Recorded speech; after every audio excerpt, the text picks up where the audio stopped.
ॐ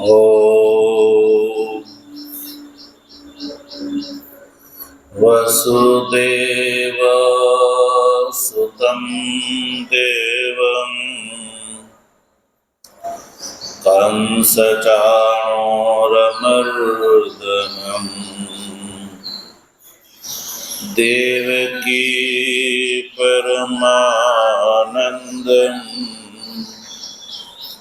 कृष्णं वन्दे जगद्गुरुम्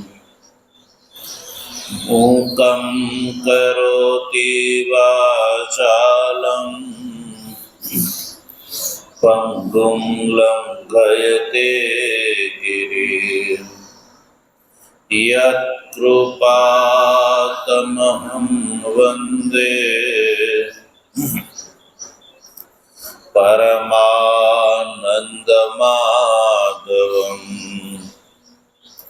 शङ्करं शङ्कराचार्यं केशवं बादरायणम् सूत्रभाष्यो कृतौ वन्दे भगवन्तौ पुनः पुनः।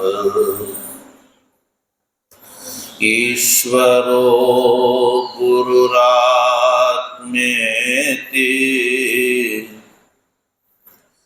मूर्तिभेद विभागिने व्योमवद्व्याप्तदेहाय दक्षिणामूर्तये नमः। ॐ शान्ति शान्ति शान्ति। तत्वजिज्ञासु सज्जनों, भगवत कृपाथी श्रीमद् भगवद गीताना शांकर भाष्य सहित विचार क्रमानुसार ज्ञान कर्म संन्यास योग नामना चतुर्थ अध्यायना 15મા શ્લોકમાં આપણે વિચાર કરી ચૂક્યા। 16મા શ્લોકનો ઉચ્ચારણ સંધિ વિગ્રહ, વાક્યક્રમ અને વાક્યાર્થ સંક્ષેપથી આપણે સમજ્યા। હવે આપણે આ શ્લોક જે છે એને ભાષ્યથી સમજીશું। જો શ્લોકનું સ્વરૂપ છે કિમ કર્મ કિમ કર્મેતિ કવયોપ્યત્ર મોહિતાઃ તત્તે કર્મ પ્રવક્ષ્યામિ યજ્ઞાત્વા મોક્ષસે શુભાત।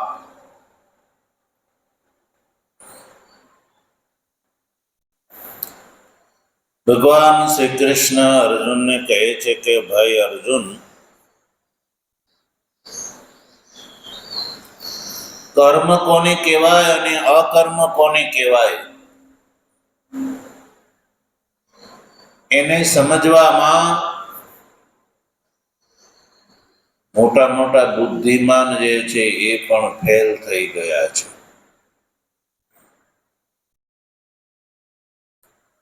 એટલે કર્મ અને અકર્મનું સ્વરૂપ હે અર્જુન હું તને જે બતાવી રહ્યો છું એ તો જાણી લે। જેને જાણવાથી તું અશુભથી મુક્ત થઈ જઈશ, અર્થાત કે સંસારથી તું મુક્ત થઈ જઈશ। એટલે કર્મ કોને કહેવાય અને અકર્મ કોને કહેવાય એ બંને વિષય જ્ઞાતવ્ય છે। કિમ કર્મ કિમ ચ અકર્મ ઇતિ. કર્મ કિમ અકર્મ કિમ ઇતિ કવયઃ અપી અત્ર મોહિતા. અત્ર એટલે આ વિષયમાં, કર્મ અને અકર્મના વિષયમાં કવય અપી મોહિતા એટલે કે મોહમ ગતા. મોહમ ગતા મોહને પ્રાપ્ત થયા એટલે અવિવેકને પ્રાપ્ત થયા. મોહનો અર્થ થાય છે અવિવેક. કવય શબ્દનો અર્થ કર્યો મેધાવી, એટલે જ્ઞાની બુદ્ધિમાન જે છે ને એ પણ કર્મ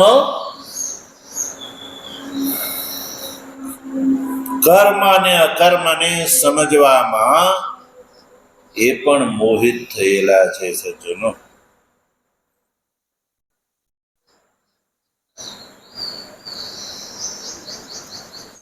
એટલે અર્જુન, તત એટલે અતઃ એટલા માટે, તે એટલે તને હું કર્મ પ્રવક્ષ્યામિ, કર્મની સાથે સાથે અકર્મમ ચ પ્રવક્ષ્યામિ, એટલે કર્મ અને અકર્મ શું છે એ બંને હું તને બતાવી રહ્યો છું, તો જાણી લે.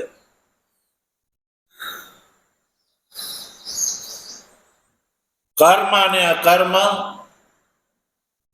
નું જે સ્વરૂપ છે એ હું તને બતાવું છું, તું એ જાણી લે.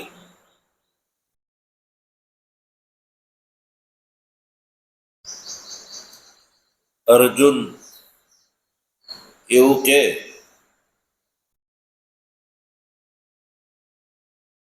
કે શા માટે, શું એનાથી લાભ મને થશે? કર્મ અને અકર્મના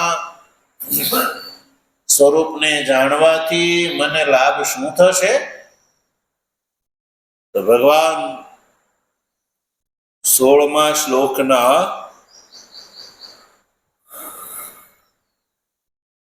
4th ચરણમાં કહે છે કે યજ્ જ્ઞાત્વા અશુભાત મોક્ષ્યસે. કર્મ અને અકર્મના વાસ્તવિક સ્વરૂપનો બોધ જે છે એનાથી હે અર્જુન તું અશુભથી મુક્ત થઈ જઈશ. અશુભથી મોક્ષ. અશુભ શું છે ભાઈ? અશુભ એટલે સંસાર. એ શું છે? અશુભ છે. સંપૂર્ણ સંસારને ભગવાન શ્રી કૃષ્ણ અશુભથી કહે છે. અશુભાત મોક્ષસે એટલે કે અશુભથી તું મુક્ત થઈ જઈશ.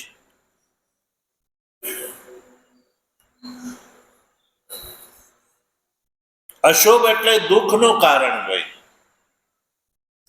તો સંસાર છે એ શું છે? દુઃખનું કારણ છે કે સુખનું કારણ? બોલો. દુઃખનું કારણ છે. અને અશુભથી એટલે કે સંસારથી બધાને મુક્ત થવું છે. તો તું અર્જુન કર્મ અને અકર્મનું હું સ્વરૂપ બતાવું છું, તું જાણી લે. યજ્ જ્ઞાત્વા અશુભાત મોક્ષસે. યદ એટલે કર્મ અને અકર્મ, જ્ઞાત્વા એટલે વિદિત્વા, જાણીને તું અશુભથી મુક્ત થઈ જઈશ. મોક્ષસે એટલે કે મુક્ત થઈ જઈશ. અર્થાત કે સંસારના બંધનથી તું છૂટી જઈશ. કર્મ અને કર્મના પારમાર્થિક સ્વરૂપને જાણવાથી.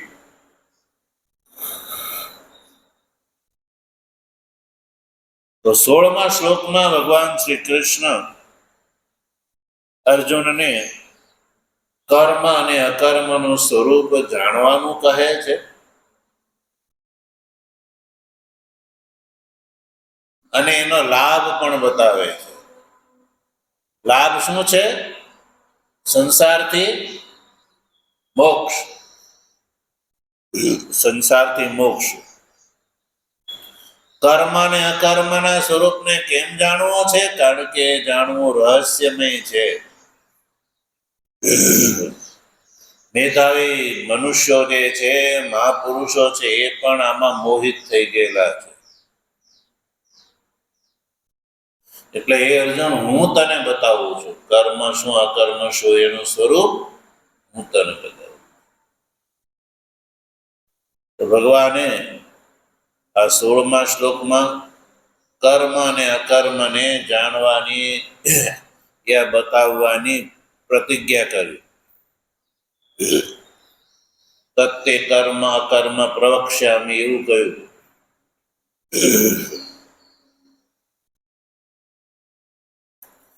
તો ભગવાન હવે આગળના શ્લોકમાં શું કહે છે જોવો જોઈએ.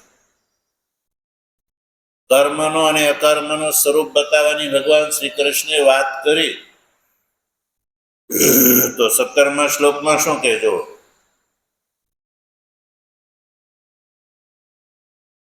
અર્જુન માનો એવું કહી શકે કે ભગવાન કર્મણ અકર્મણશ્ચ પ્રસિદ્ધત્વાत्. ભગવાન કે અર્જુન કે હે ભગવાન, કર્મય પ્રસિદ્ધ છે અને અકર્મય પ્રસિદ્ધ છે. એમાં એવી કઈ બહુ મોટી વાત છે કે એને જાણવાનું છે? મેધાવી પણ એમાં મોહિત થઈ ગયેલા છે. જેને જાણવાથી અશુભથી મુક્ત થઈ જવાય છે. એ કર્મ અને અકર્મ જે છે એ તો પ્રસિદ્ધ છે. એમાં શું જાણવાનું છે? કર્મ અને અકર્મમાં શું જાણવાનું છે? તો વાત પ્રસિદ્ધ છે. ક્રિયતે તે કર્મ, જે કરે છે ને કર્મ કહેવામાં આવે, અને જે ચૂપચાપ બેઠો હોય તો અકર્મ. એ તો પ્રસિદ્ધ વાત છે. તો પછી એમાં વળી શું જાણવાનું છે? ન કિંચિત બોધવ્યમ. એમાં તો કયું જાણવાનું મને કોઈ રહસ્ય લાગતું નથી. આવી અર્જુનની આશંકાને ધ્યાનમાં રાખીને ભગવાન શ્રી કૃષ્ણ જો આગળ 17મા શ્લોકમાં શું કહે છે એનું અવતરણ આપણે જોઈએ. જો 17મા શ્લોકનું અવતરણ.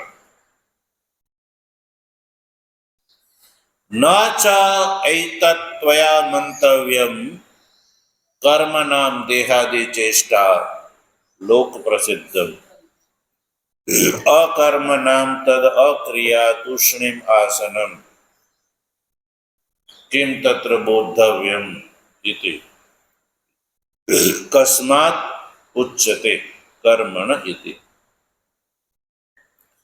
ભગવાન કહે છે કે હે અર્જુન, એતત્વયા ન મંતવ્યમ, તારે એવું ન માનવું જોઈએ કે કર્મ નામ દેહાદિ ચેષ્ટા, કર્મ એટલે દેહની ચેષ્ટા, એનું જ નામ કર્મ છે એવું તો માનતો નહીં ભાઈ. કર્મ વળી શું હશે? દેહાદિ ચેષ્ટા જ કર્મ નથી, એવો અભિપ્રાય ભગવાન કહે છે કે મારો નથી. કર્મ નામ દેહાદિ ચેષ્ટા જે લોક પ્રસિદ્ધ છે. અકર્મ નામ તદ અક્રિયા, અકર્મ એટલે એ કર્મ, દેહાદિ ચેષ્ટા ન કરવી એ અકર્મ. અર્થાત કે તુષ્ણિમ આસનમ, ચૂપચાપ બેસી રહેવું એ અકર્મ, એવું નથી. કર્મ નામ દેહાદિ ચેષ્ટા અને અકર્મ નામ દેહાદિ ચેષ્ટાનો અભાવ, ચૂપચાપ બેસી રહેવું, એ કર્મ અને અકર્મનો અર્થ નથી ભાઈ. સામાન્ય લોકમાં તો કર્મ એટલે કરતો હોય તો કર્મ, અને બેઠો હોય તો અકર્મ. એટલે ઓટલે ચોરે કોઈ બેઠા હોય તો એમ કે આ નકામા નઠલ્લા બેઠા રહે છે આખો દિવસ, કાંઈ કરતા તો એ કાંઈ ન કરવું, ચૂપચાપ બેસી રહેવું, એ અકર્મ નહીં અહીંયા. અને આખો દિવસ જે છે કર્યા કરે તો એ કર્મ અહીંયા, એ કર્મ અકર્મની વાત અહીંયા નથી. એટલે અર્જુન એમ કે ભાઈ કિમ તત્ર બોધવ્યમ, એમાં શું જાણવાનું છે વળી ભગવાન? કર્મ નામ દેહાદિ ચેષ્ટા, અકર્મ નામ તદ અક્રિયા તુષ્ણિવાસનમ. એ જ ને વળી, એમાં જાણવાનું શું હશે? આવો અર્જુન ભગવાનને પ્રશ્ન કરે તો કસ્માત, કેમ? એમાં નવું શું છે? તો ઉચ્ચતે, ભગવાન કહે છે આગળના શ્લોકમાં જો, કર્મ, અકર્મ અને વિકર્મનું પારમાર્થિક સ્વરૂપ જાણવું જોઈએ. કર્મ અને અકર્મ જેવું તું માને છો એવો એનો અર્થ નથી. તો કેવો અર્થ છે? તો ભગવાન જો 17મા શ્લોકમાં શું કહે છે? કર્મણો હ્યપી બોદ્ધવ્યમ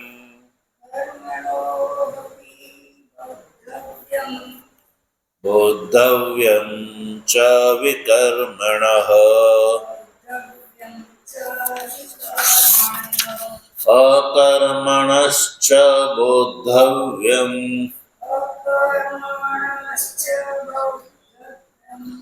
ગહના કર્મણો ગતિ.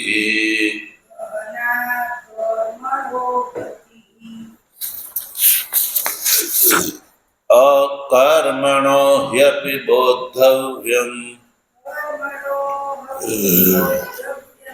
બોદ્ધવ્યમ ચ વિકર્મણઃ અકર્મણશ્ચ બોદ્ધવ્યમ ગહના કર્મણો ગતિ.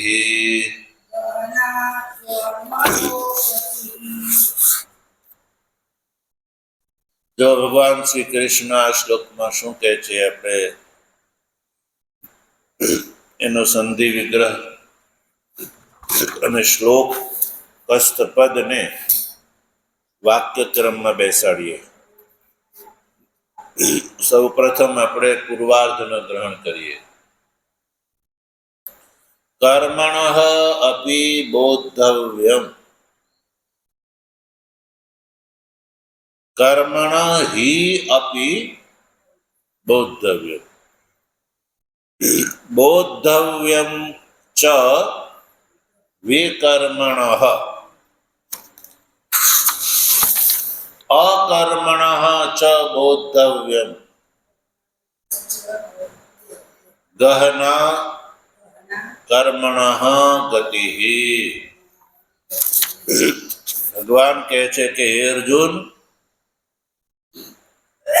કર્મણઃ બોદ્ધવ્યમ એટલે કે કર્મ શું છે એ જાણવા યોગ્ય છે. બોદ્ધવ્યમ, કર્મણઃ બોદ્ધવ્યમ, અકર્મણઃ બોદ્ધવ્યમ, વિકર્મણઃ બોદ્ધવ્યમ. જો પહેલા હું કીધું? કર્મણઃ બોદ્ધવ્યમ, પછી વિકર્મણઃ બોદ્ધવ્યમ, પછી અકર્મણઃ ચ બોદ્ધવ્યમ.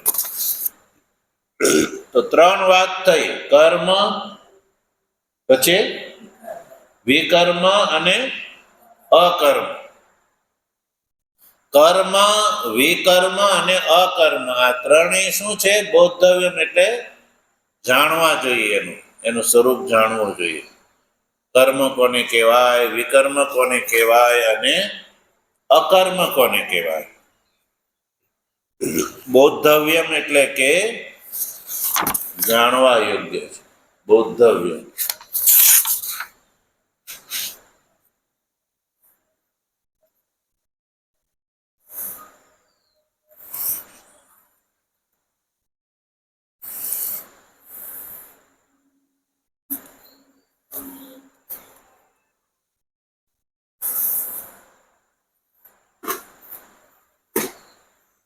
કર્મ, અકર્મ અને વિકર્મ, આ ત્રણેય શું છે?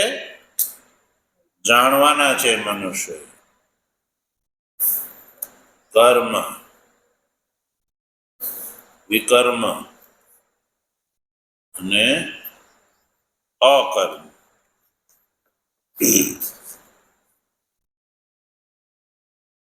કર્મ, અકર્મ અને વિકર્મ.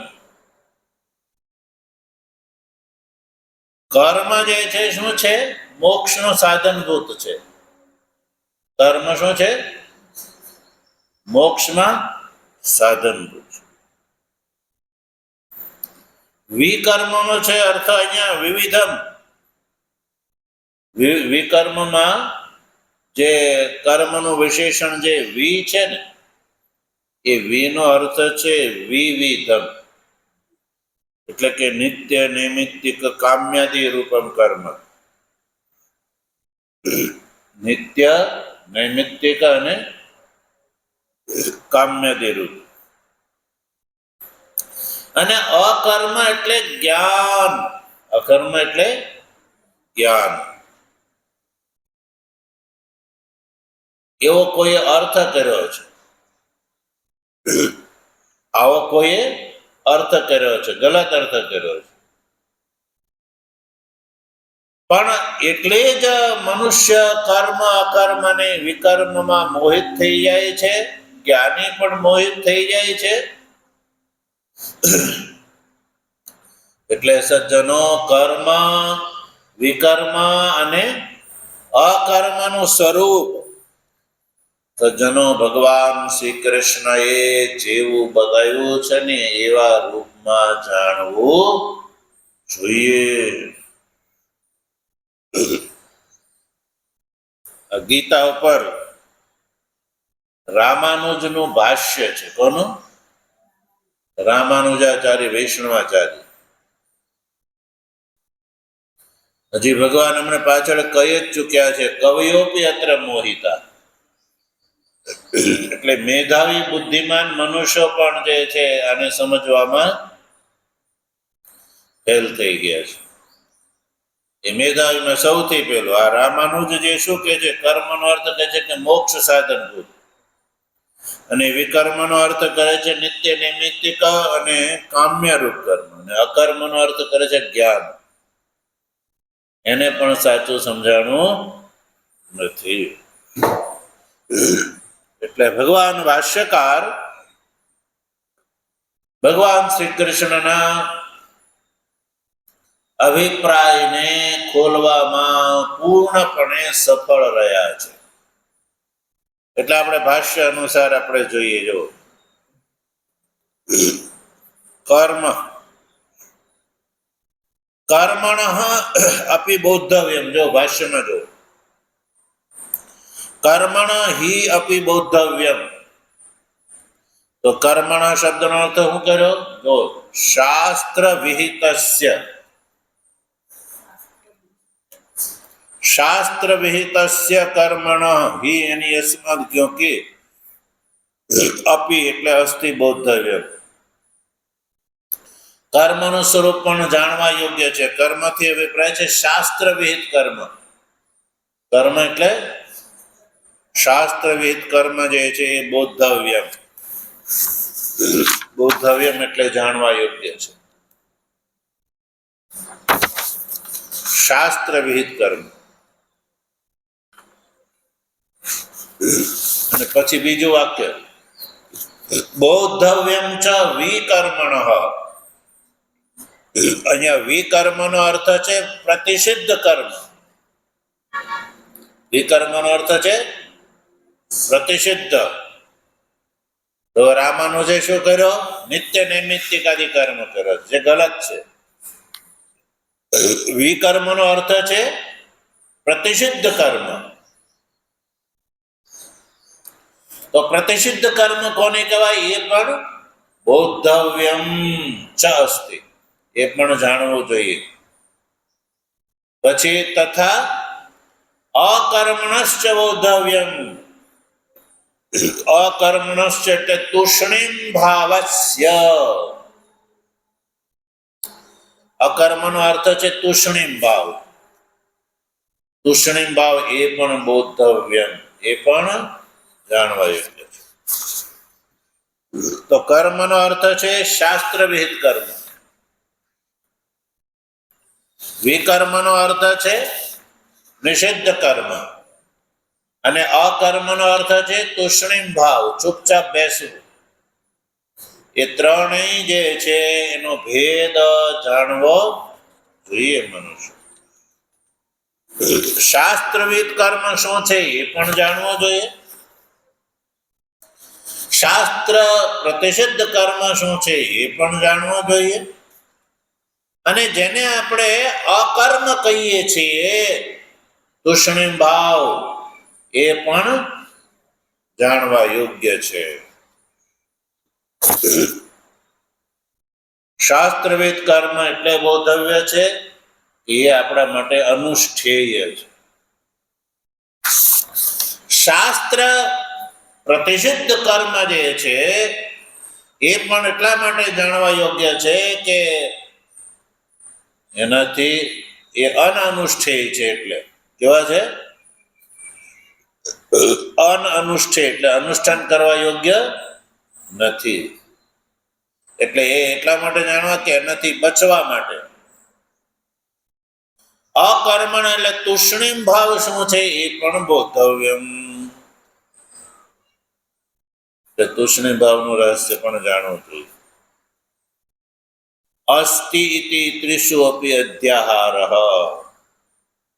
અસ્તિ એ શબ્દ છે ને, એ ત્રણેયની સાથે જોડવો જોઈએ. કેવી રીતે? કર્મણઃ બોધવ્યમ અસ્તિ, વિકર્મણઃ બોધવ્યમ અસ્તિ, અને અકર્મણશ્ચ બોધવ્યમ અસ્તિ. તો અસ્તિ પદ જે છે એ ત્રણેયની સાથે જોડાવાનું. એટલે ભગવાન એવું કહે છે કે હે અર્જુન, અકર્મ જે છે એ જાણવા યોગ્ય છે, અકર્મ પણ જાણવા યોગ્ય છે, વિકર્મ પણ જાણવા યોગ્ય છે, અને અકર્મ પણ જાણવા યોગ્ય છે. કર્મ જાણવા યોગ્ય એટલે શાસ્ત્રવેદ કર્મ જાણવા યોગ્ય છે, કારણ કે એ અનુષ્ઠેય છે, એનું અનુષ્ઠાન કરવાનું છે. વિકર્મ એટલે જાણવા યોગ્ય છે કે એનાથી બચવાનું છે. અને અકર્મ જે છે એટલે જાણવા યોગ્ય છે કે એનું જે રહસ્ય જ્ઞાન સ્વરૂપ, આત્માનું સ્વરૂપ, એ પણ જાણવા યોગ્ય છે. તુષ્ણીમ ભાવ વસ્તુ તો શું છે? લોકમાં જેને તુષ્ણીમ ભાવ કહેવામાં આવે છે એ વસ્તુ તો તુષ્ણીમ ભાવ છે કે આખી શું છે? અકર્મનો અર્થ. એ ત્રણેય શું છે? જાણવા યોગ્ય છે. કેમ ભગવાન જાણવા યોગ્ય છે? એમાં શું જાણવાનું છે? યસ્માત ગહના કર્મણઃ ગતિ. યસ્માદ યાને એટલા માટે જાણવા યોગ્ય છે કે કર્મણ ગતિ ગહના, કર્મની ગતિ બહુ ગહન છે. કર્મની ગતિ, કર્મણા ગહનો ગતિ, ગહના કર્મણો ગતિ, કર્મણ ગતિ ગહના. અહીંયા ત્રણેય ગ્રહણ કરી લેવાના. કર્મણ, અકર્મણ, વિકર્મણ ગતિ ગહના. કર્મની ગતિ ગહન છે, વિકર્મની ગતિ પણ ગહન છે, અને અકર્મની ગતિ પણ ગહન છે. શું છે? ગહન. ગહન એટલે વિષમા, ગહના. જો ગતિ શબ્દ છે ને એ સ્ત્રીલિંગી છે, એટલે ગહના શબ્દ જે છે એ ગતિનું વિશેષણ છે.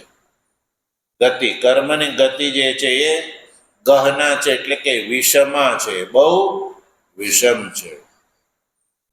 એટલે કે દુર્જ્ઞાના. ગહનાનો અર્થ છે દુર્જ્ઞાના, એટલે કે દુર્વિજ્ઞેયા છે. જેવો જાણીએ છીએ એવું સરળતાથી એ જાણવા યોગ્ય નથી. દુર્વિજ્ઞેય છે. કેવું છે? દુર્વિજ્ઞેય છે. કર્માદિનામ એટલે કર્મ અકર્મ વિકર્મણામ ગતિ. કર્મની ગતિ, કર્મણનો અર્થ છે કર્મ અકર્મ અને વિકર્મ. અને ગહના એટલે દુર્જ્ઞાના, દુર્વિજ્ઞેય. શું? ગતિ. શું દુર્વિજ્ઞેય છે? ગતિ. તો ગતિનો અર્થ શું છે? ગતિનો અર્થ છે યાથાત્મ્યમ તત્વમ. એનો જે યાથાત્મ્ય તત્વ એ બહુ ગહન છે. એટલે કર્મનું યાથાત્મ્ય તત્વમ, વિકર્મનું યાથાત્મ્ય તત્વમ અને અકર્મનું યાથાત્મ્ય એટલે સ્વરૂપ. એનું જેવું સ્વરૂપ છે એવું એને કહેવામાં આવે યાથાત્મ્ય. એટલે એનું સ્વરૂપ જેવું છે એવું સ્વરૂપ જાણવું એ ગહન છે. એટલે કે કર્મનું જેવું સ્વરૂપ છે, વિકર્મનું જેવું સ્વરૂપ છે અને અકર્મનું જેવું સ્વરૂપ છે એ જાણવું બહુ દુર્લભ છે, દુર્વિજ્ઞેય છે.